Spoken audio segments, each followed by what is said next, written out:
Hello lovelies, welcome to my channel money Anil vlogs. నేను బాగున్నాను, మీ అందరూ ఎలా ఉన్నారు? హైదరాబాద్లో ఒక 1 వీక్ అయింది, వర్షాలు కూడా ఆగిపోయాయి కదా. సో కొంచెం వేడి స్టార్ట్ అయ్యింది. అండ్ సండే మార్నింగ్ నుంచి నైట్ వరకు నిన్న మార్నింగ్ అవకాడో శాండ్విచ్ చేశాను. అవకాడో శాండ్విచ్ నేను కూడా ఇప్పటికీ ఒక త్రీ టైమ్స్ అలా చేశాను. అవకాడో శాండ్విచ్ మెయిన్ టేస్ట్ ఏంటంటే అవకాడో ఏంటండి. అవకాడో ఎంత పండిపోతే అంత టేస్ట్గా ఉంటుంది. ఒక 2 years బ్యాక్ నేను కూడా అవకాడో తీసుకొచ్చాను, కట్ చేశాను. అది కొంచెం పచ్చిగా కాయలాగా ఉందన్నమాట. అది అస్సలు నాకు నోటికి నచ్చలేదు. అది ఎందులోనో ఇంగ్రీడియంట్స్ ఎందులోనో రెసిపీలో వేసాను, పచ్చడిలోనో ఎందులోనో, అందులో కూడా నాకు టేస్ట్ అనిపించలేదు అనమాట. ఇది మన రెసిపీ కాదు, ఇది మనకి ఇంగ్రీడియంట్ కాదని మానేసాను. రీసెంట్గా ఒక 1 month బ్యాక్ రత్నదీప్లో ఏదో కొందామని వెళ్ళాను. సరే అవకాడో అక్కడ 59 రూపీస్ పర్ పీస్ ఎంత ఉంది. సరే ఒకటి తీసుకొచ్చి మళ్ళీ ట్రై చేద్దాంలే అని తీసుకొచ్చాను. అండ్ ఒకటి మంచిగా పండిన అవకాడో వేసి ఈజీ సింపుల్ ఇంగ్రీడియంట్స్తో శాండ్విచ్ చేసి చూసాను అనమాట. నాకు చాలా నచ్చింది. ఇంకప్పుడు డిసైడ్ అయ్యా, అట్లీస్ట్ 10 daysకో 15 daysకో ఒకసారి ఎప్పుడైనా రత్నదీప్ సైడ్ వెళ్తే అవకాడో తీసుకురమ్మంటున్నాను అనమాట మా హస్బెండ్ని. అలా చేసుకుంటే ఒక బ్రేక్ఫాస్ట్ కవర్ అయిపోతుంది. అండ్ ఆల్సో మన ఇంట్లో బ్రెడ్ లేకపోతే శాండ్విచే కాకుండా మనం ఇలా అవకాడో మొత్తం మ్యాష్ చేసేసి ఇందులో ఆనియన్, టమాటో, పచ్చిమిర్చి, పెప్పర్, సాల్ట్, లెమన్, ఇంకా బాయిల్డ్ ఎగ్ పీసెస్లా చేసి ఒట్టి సలాడ్ లాగా కూడా చేసి తినొచ్చు. ఎంత పండితే అంత టేస్ట్. ఎందుకంటే నేను ఎన్నిసార్లు చెప్తున్నాను, నాకు తింటుంటే మళ్ళీ ఒక 1 week 10 days తర్వాత మళ్ళీ తీసుకొచ్చి తిందాము అనే ఫీలింగ్ వస్తుంది అనమాట. అంటే గుర్తొస్తుంది అవకాడో టేస్ట్. బటర్ లాగా స్మూత్గా, కమ్మగా. ఒక్కసారి అలవాటు అయిందంటే మర్చిపోలేరు. అండ్ ఇంకా ఇందులో ఆరిగానో, సీజనింగ్స్ ఇవన్నీ కూడా వేసుకోవచ్చు. నేనైతే చాలా సింపుల్గా చేస్తున్నాను, ఎందుకంటే యోధ కూడా తింటుంది కదా, అన్నీ ఎక్కువ టేస్ట్లు వేసేసి తనకి ఎందుకు ఇరిటేట్ చేయడం అని నేను ఇవన్నీ కలిపేశాక శాండ్విచ్ చేసి యోధాకి ఇచ్చాను. బట్ తను కొంచెం ఇవన్నీ పిక్కర్ అనమాట, ఫుడ్ పిక్కర్. నెక్స్ట్ టైం నుంచి అవకాడో ఒక్క పేస్టే సాల్ట్, లెమన్ వేసేసి, పెప్పర్ వేసేసి తనకి చేసి ఇచ్చేద్దామని అప్పుడు అనుకున్నాను అనమాట. ఇట్లా టమాటో, పచ్చిమిర్చి, ఆనియన్, సాల్ట్, పెప్పర్ పౌడర్, ఇంకా లెమన్ నేను వీడియోలో లెమన్ వేసేటప్పుడు నేను వీడియో తీసానో లేదో నాకు గుర్తులేదు. అవన్నీ యాడ్ చేసుకొని బాగా మ్యాష్ చేసిన అవకాడోలో ఇవన్నీ మిక్స్ చేస్తే మనకి స్టఫ్ రెడీ అయిపోద్ది శాండ్విచ్కి.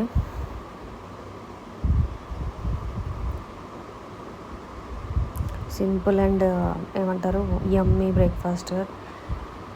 తినగానే ఎక్కడ లేని ఫుల్ ఫీలింగ్ వస్తుంది అనమాట. క్రేవింగ్స్ ఫుల్ఫిల్ అయిన ఫీలింగ్ వస్తుంది.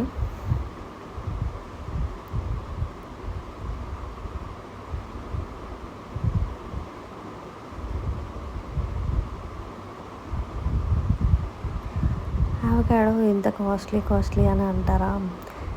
ఇప్పుడు అన్నీ కాస్ట్లీ అయిపోయాయండి. ఇక్కడ డ్రాగన్ ఫ్రూట్ కూడా మొన్నటి వరకు ఒక ఫ్రూట్ 50 రూపీస్ ఇచ్చి కూడా కొన్ని రోజులు ఉన్నాయి. ఇప్పుడు మళ్ళీ కొంచెం సప్లై పెరిగినట్టుంది. కేజీ 100 రూపీస్ పెట్టి అమ్ముతున్నారు dragon fruit. Pink dragon fruit కావాలంటే మాత్రం మినిమం 50 రూపీస్ ఇచ్చి కొన్ని రోజులు కూడా ఉన్నాయి. అట్లా అన్ని ఫ్రూట్స్ అన్నీ కాస్ట్ పెరిగేస్తున్నాయండి. ఒకప్పుడు మా పెళ్ళైన కొత్తలో హైదరాబాద్లో కాస్ట్ ఆఫ్ లివింగ్కి ఇప్పుడు కాస్ట్ ఆఫ్ లివింగ్కి చాలా డిఫరెన్స్ ఉందని నాకు అనిపిస్తుంది.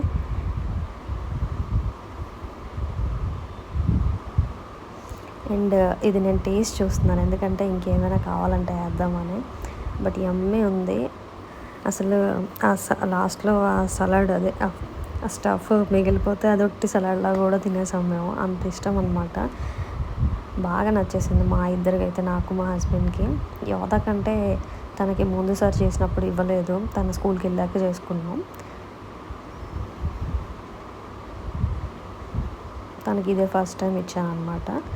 సో తనకి ఇంకా అలవాటు పడాలి. బట్ తినింది, అన్ని ఉల్లిపాయలు, టమాటాలు సైడ్ పెట్టేసి తినేసిందిలే. మా ఇంట్లో ఆ రోజు బ్రౌన్ బ్రెడ్ ఉంది. సో బ్రౌన్ బ్రెడ్తో చేస్తున్నా. నేను అనుకుంటున్నాను వైట్ బ్రెడ్తో చేస్తే ఇంకా బాగుంటుందేమో అని. నేను ముందు కూడా బ్రౌన్ బ్రెడ్లోనే చేశాను అనమాట తెప్పించినప్పుడు. సరే అట్లీస్ట్ వైట్ బ్రెడ్ కంటే బ్రౌన్ బ్రెడ్ హెల్దీ అనుకోని తెప్పించేస్తున్నాను అనమాట.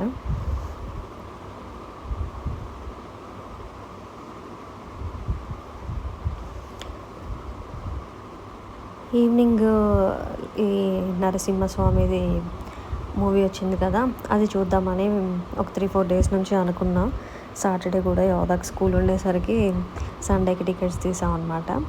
సరే ఎలాగో మూవీకి వెళ్తున్నాం కదా, 4:30కి మూవీ, మరి ఇంకెందుకు ఇవాళ లంచ్ ప్లాన్ బయట చేసుకుందామని, బయట తిందామని మా హస్బెండ్ అన్నారనమాట. సరే బయట తిందామని అంటే వాళ్ళంటే మనకేంటి ప్రాబ్లం, ఇంట్లో అయినా కూడా బాగా వండడానికి రెడీ. అట్లీస్ట్ 1 మంత్కి ఒక్కసారైనా మేము బయట తింటాం అనమాట పక్కాగా. ఫర్ ఏ చేంజ్ అనిపిస్తుంది మాకు. లాస్ట్ టైం మేము ఒక 3-4 మంత్స్ బ్యాక్ దొన్నె బిర్యానీ ఆర్సీపురంలో తిన్నాం. అది ఒరిజినల్ దొన్నె బిర్యానీ బ్రాండ్ లోగో అన్నీ ఉన్నాయి. అండ్ మాకు ఈ నైట్ 8:30కి అలా వెళ్ళాము, అయినా కూడా వాళ్ళు ఓపెన్ ఉంది. క్షత్రియ చికెన్ బిర్యానీ ఏదో తినేసాము, బాగుంది. సరే అక్కడికి వెళ్ళి దొన్నె బిర్యానీ తినేద్దాము అని అనుకుని వెళ్ళిపోయాం అనమాట. మేము వెళ్ళిన తర్వాత తెలిసింది ఏంటంటే, ఆ దొన్నె బిర్యానీ ఎక్కడైతే ఉందో ఆ బిల్డింగే రెనోవేట్ చేసేసి అందులో దొన్నె బిర్యానీ ప్లేస్లో చెన్నై హౌస్ అని ఒక రెస్టారెంట్ పెట్టారు. అది ఓపెనింగ్ కూడా నిన్ననే అయిందనమాట. సరే స్టార్టింగ్ రోజు ఓపెనింగ్ అంటే ఎంత బాగుంటుందో, ఎంత బాగా సర్వ్ చేస్తారో, ఎన్ని వెరైటీస్ పెడతారో అనుకుని ఇంకా చాలా ఎగ్జైట్ అయిపోయింది నేనైతే. అక్కడికి వెళ్ళాక ఏమైంది, అది చాలా చిన్నగా కన్స్ట్రక్ట్ చేశారు. లోపల టేబుల్స్ ఒక 7 or 8 కూడా లేవు. అండ్ బయట వెయిటింగే 1/2 hour అయింది. అప్పటికి 2:15 అలాగ అయిపోయింది అనమాట. సరే వెయిటింగ్ చేసి లోపలికి వెళ్ళిన తర్వాత అక్కడ మళ్ళీ వాళ్ళు ఆర్డర్ తీసుకోవడానికి ఇంకొక 20 minutes తీసుకున్నారు. ఓహో అప్పటికి 2:45 అయిపోయింది. ఇంకా పోనీ బయటికి వెళ్ళి వేరే దగ్గర ఏదైనా తిందామన్నా కూడా మళ్ళీ అక్కడికి వెళ్ళి అక్కడ వెయిట్ చేసి అక్కడ ఆర్డర్ చేసి అన్నీ చేసినప్పుడు 3:34 అయిపోతుంది.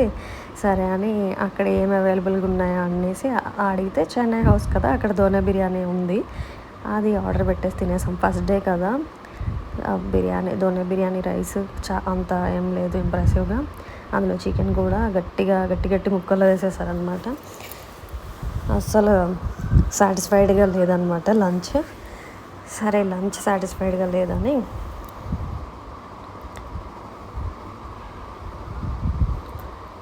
అట్లీస్ట్ డెజర్ట్ అయినా నాకు సాటిస్ఫైడ్గా కావాలని చెప్పి నేను మా ఆయన వ్యాఫిల్ అడిగాను. అట్లా అనమాట.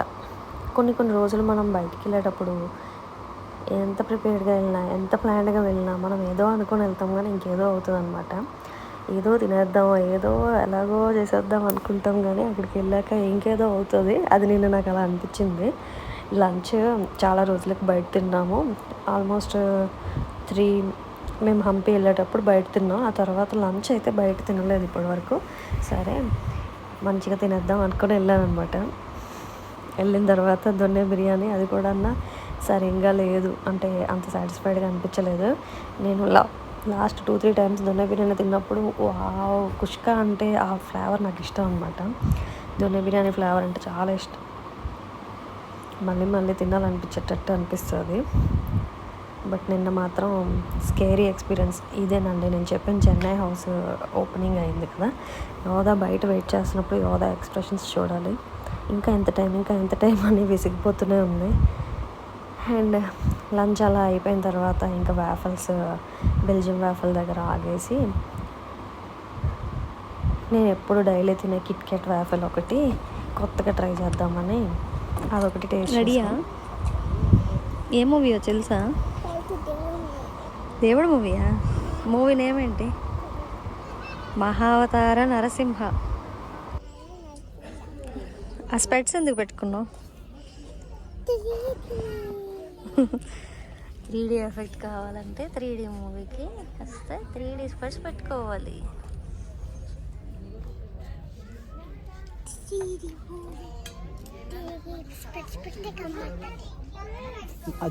చూడు నీ చేతి మచ్చలే మళ్ళీ పడతాయి దాని మీద.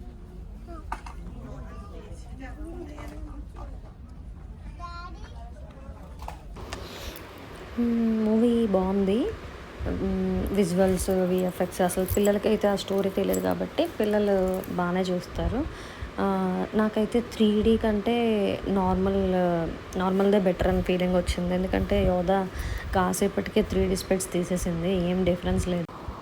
మూవీ అయినాక ఇంటికి వెళ్ళి సింపుల్గా డిన్నర్ చేసి పడుకున్నాం. Thanks for watching my blog.